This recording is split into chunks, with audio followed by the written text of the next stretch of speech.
ای عزیزان اهل دل و صاحبان احساس، ایثار یعنی نیاز داشته باشی اما به دیگری ببخشی.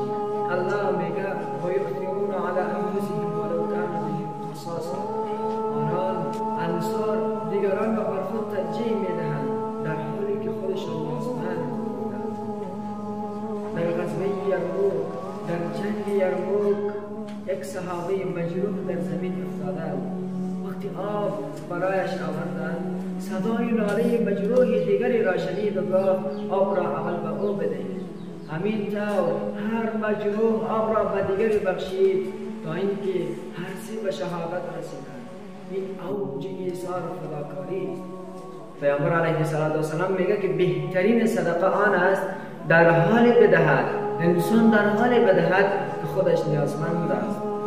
در ماجرای هجرت مکه به سوی مدینه که پیامبر علیه السلام هجرت میکرد، ابوبکر صدیق تمام مال خود را میآید برای پیامبر هزینه میکند. رسول علیه السلام برای ابوبکر میگه آیا چیزی برای خانواده و فامیلت گذاشتی؟ گفت الله و رسولش را گذاشتم.